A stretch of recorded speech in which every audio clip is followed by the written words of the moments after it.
Chapter 1. A Great President. John F. Kennedy was the 35th President of the United States. He was president for only a short time, from the 20th of January, 1961, to the 22nd of November, 1963. But he is one of the best-loved American presidents ever, together with Abraham Lincoln and Theodore Roosevelt. When he died suddenly, he was still a young man, only 46 years old. His death was a terrible shock for people in the U.S. and around the world. Kennedy's full name was John Fitzgerald Kennedy, but people often call him JFK. He was the second youngest man to become President of the U.S. Theodore Roosevelt, at 42, was younger by a year. There are many interesting firsts about Kennedy. He was the first American president to be born in the 1900s. He was the first Catholic president, and the first president to win a Pulitzer Prize, a special award from Columbia University for a book that he wrote. The book was called Profiles in Courage, and it was about 8 U.S. senators who showed political courage. He was also the first U.S. president to die before his mother and father. John F. Kennedy died more than 50 years ago, but the world still remembers him. There are many books about him, and in 1991, Oliver Stone made a film, JFK, about his death. Important buildings and other places carry his name. Perhaps the most famous is the John F. Kennedy International Airport in New York. But there is also the John F. Kennedy Space Center, John F. Kennedy University, and many schools. The government of Canada even called a mountain by his name, Mount Kennedy, in the Kluane National Park in the Yukon. But why did people love Kennedy so much? He was a strong leader who wanted to do his best for his country. He was intelligent, and he worked hard. He was good-looking and charming. People liked him, and they believed in his ideas. He was also very good at giving speeches. If you listen to Kennedy's famous speeches today, you can easily understand why people admired him. He gave them hope for the future. This is the story of John F. Kennedy.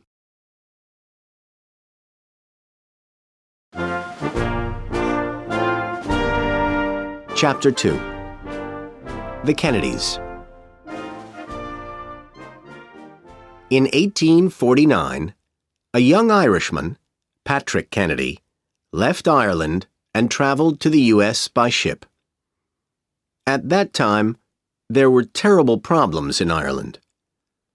The most important food for poor people was potatoes. But in the late 1840s, the potatoes went bad, and many people had nothing to eat. About 1 million Irish people died, and another 1 million left Ireland. Many of these went to the U.S., hoping for a better life. Patrick Kennedy found work in Boston, Massachusetts, in the east of the U.S. He married and had 5 children. His children married, and they had children too. The Kennedys were very hard-working, and over the years, they made a lot of money in business. They also became an important political family. One of Patrick Kennedy's grandsons was called Joseph, or Joe. In October 1914, Joe married Rose Fitzgerald. The Fitzgeralds, like the Kennedys, were one of Boston's most important political families. Joe and Rose had 9 children, 4 boys and 5 girls. Their first son, Joe, was born on the 25th of July, 1915, and their second son on the 29th of May, 1917. His full name was John Fitzgerald Kennedy, but sometimes his friends and family called him Jack. The Kennedys were rich, so their life was comfortable. For most of the year, they lived in a big house in Boston. They had another family home in Hyannisport on Cape Cod, where they went every summer. The children spent happy times swimming, sailing, and playing sports. Joe Kennedy Sr. had big plans for his large family. He wanted his children to win at everything, and he pushed them to do their best. He had great hopes for them all, but his greatest hopes were for his oldest son. "One day, my son Joe is going to be president," he said. Joe was a very important person in Jack's life, too. He admired his older brother very much. When Jack was 13, he entered the Choate School in Connecticut, a very good school for boys. Joe was already at the school, and everybody liked him. He was intelligent, good-looking, and a football star. People liked Jack, too, but he was not always a good student. He was intelligent, and he loved sports, but he did not always work hard. Sometimes he and his friends got into trouble. Jack was often ill, too. He hurt his back playing football, and he had problems because of other illnesses. Sometimes he could not go to school for weeks. After leaving Choate, Jack followed Joe to Harvard University. Then something very exciting happened for the Kennedy family.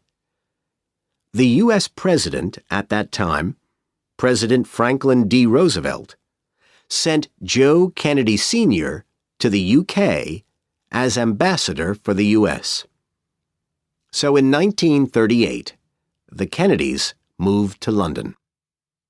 Joe and Jack were still students at Harvard, but they came to stay with their family in the summer holidays. The U.S. ambassador had a very important job. In the late 1930s, many things were changing in Europe. Adolf Hitler was leader of Germany, and he was friendly with Benito Mussolini, leader of Italy. Hitler and Mussolini had dangerous ideas.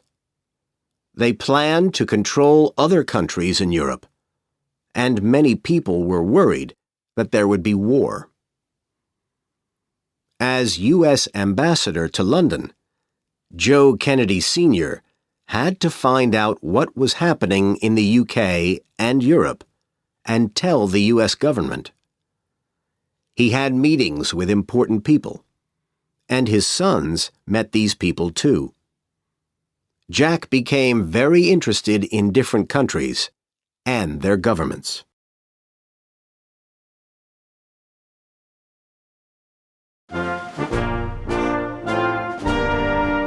Chapter 3: A War Hero. On the 1st of September, 1939, the German army attacked Poland, and World War II began. In September 1941, Jack joined the U.S. Navy. 3 months later, on the 8th of December, 1941, the U.S. entered World War II. Jack's older brother Joe was already in the Navy, flying warplanes in Europe. After Jack finished training as a Navy officer, the Navy sent him to the South Pacific as leader of a patrol torpedo boat, the PT-109. In World War II, the Americans and the Japanese were enemies. There was often heavy fighting between American and Japanese ships near the Solomon Islands, a group of islands east of Papua New Guinea. The Japanese had a lot of soldiers on these islands. The food and other things that they needed came to the islands on Japanese warships.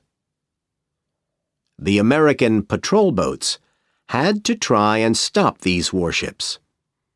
When they found one, they attacked it with torpedoes. This was a very dangerous job because the patrol boats were much smaller than the Japanese ships. At about 2:30 a.m. on the 2nd of August, 1943, Jack's boat, the PT-109, was near the islands. The night was very dark, with no moon or stars, and it was difficult to see anything. Suddenly, the men had a terrible shock. A large Japanese warship, the Amagiri, came out of the black night very near the PT-109. Jack was holding the wheel of the boat. He turned it as quickly as he could, trying to move the PT-109 out of the Amagiri's way. But it was too late. The Amagiri crashed into the PT-109 and cut it into two pieces. A big fire started, and 2 of Jack's men died. Jack and the other men jumped into the sea. Some of the men had terrible burns on their faces and bodies. Jack had no burns, but his back was badly hurt in the crash. Jack and his men were in the water holding on to pieces of the PT-109. "What do you want to do, men?" Jack asked. "A lot of you have families, and some of you have children. I have nothing to lose. So you must decide. Do you want to fight or surrender to the Japanese?" "We will never surrender," said the men. The men thought that the U.S. Navy would send a plane to look for them. They waited and waited, but no plane came. So the next morning, Jack told his men to swim to an island about 5 kilometers away. The swim was long and very difficult, and it took them 5 hours to get to the island. 2 of the men could not swim, so the others pulled them. One man, Patrick McMahon, had terrible burns. Jack was a strong swimmer, and he pulled McMahon behind him. Jack was very tired, and his back was hurting, so every few minutes he stopped for a rest. Each time he stopped, McMahon asked, "How far is it now, Mr. Kennedy?" "We're doing fine," Kennedy always replied. "How do you feel, Mac?" McMahon always answered, "I'm okay, Mr. Kennedy. How about you?" Jack pulled McMahon to the island, and the other men followed. But when they arrived, they found that the island was very small. So after resting, they decided to swim to a larger island, where there was food and water. A few days later, some islanders found them and went to get help. After Jack arrived back in the U.S., he became a war hero. The U.S. government gave him an award for courage and for being a strong leader. Everybody admired Jack for saving the lives of McMahon and the other men. But he never thought of himself as a big hero. When people asked Jack, "How did you become a war hero?" he just laughed. "It was easy," he said. "They cut my PT boat in half." Jack's older brother, Joe, also got awards for courage. But later in the war, a terrible thing happened. On the 12th of August, 1944, Joe was killed while he was flying on a dangerous job in Europe.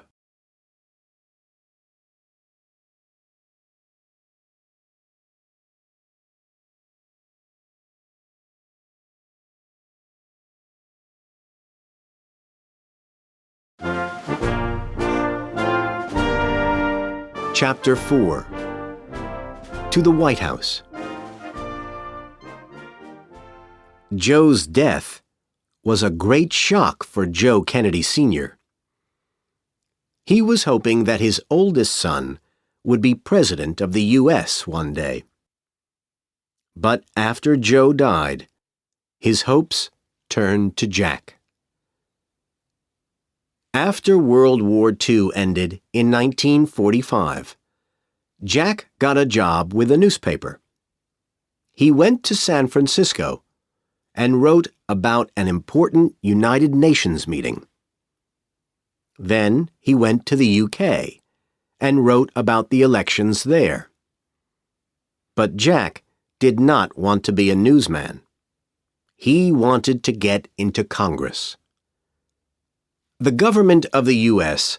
has 3 different parts: the President, Congress, and the Supreme Court. The President is the most important person in the U.S. government. He is the head of the country and the head of the army. There are 2 houses in Congress: the House of Representatives and the Senate, and they make the laws. The Supreme Court decides what the laws mean.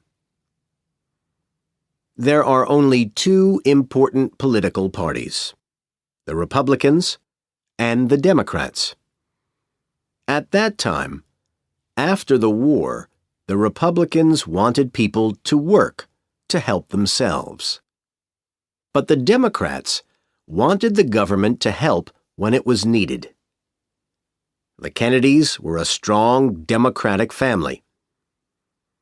In 1946, there was an election in Massachusetts to choose someone for the House of Representatives, and the Democrats chose Jack as their candidate.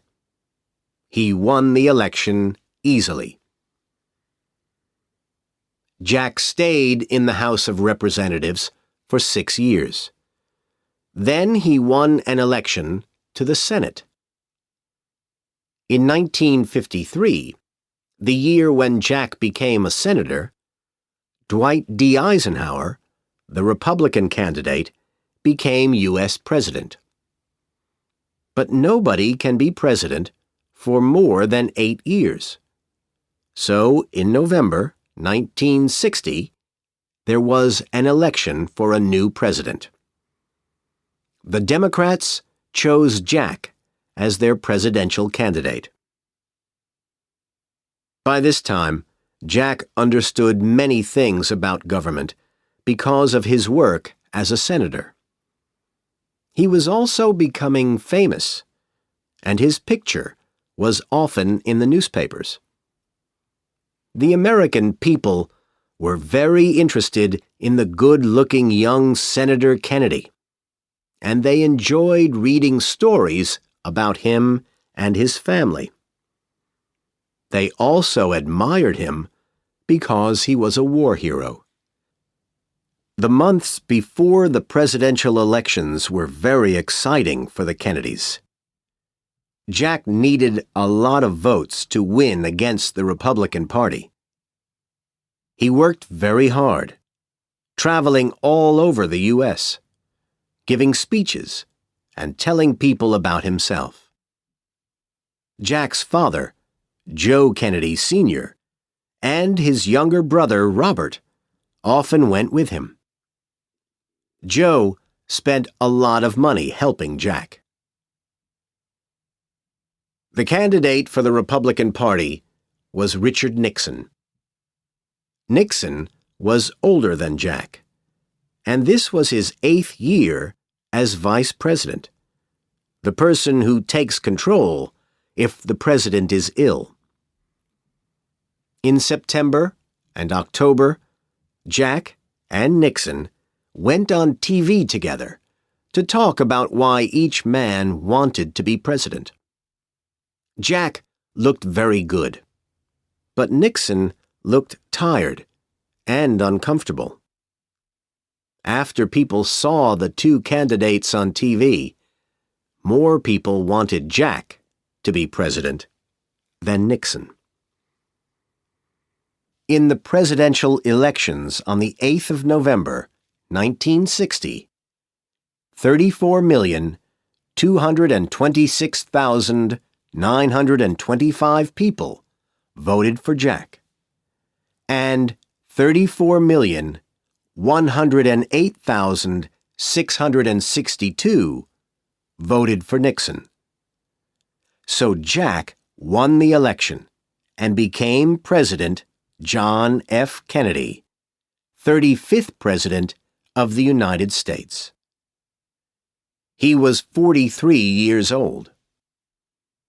On the 20th of January, 1961, the new president gave a very famous and important speech. Many Americans remembered this speech for a long time. Kennedy talked about the need for Americans to help their country. Ask not what your country can do for you. Ask what you can do for your country, he said. The people listened, and they felt full of hope. Their new president was going to be a great leader. It was a new start for the U.S.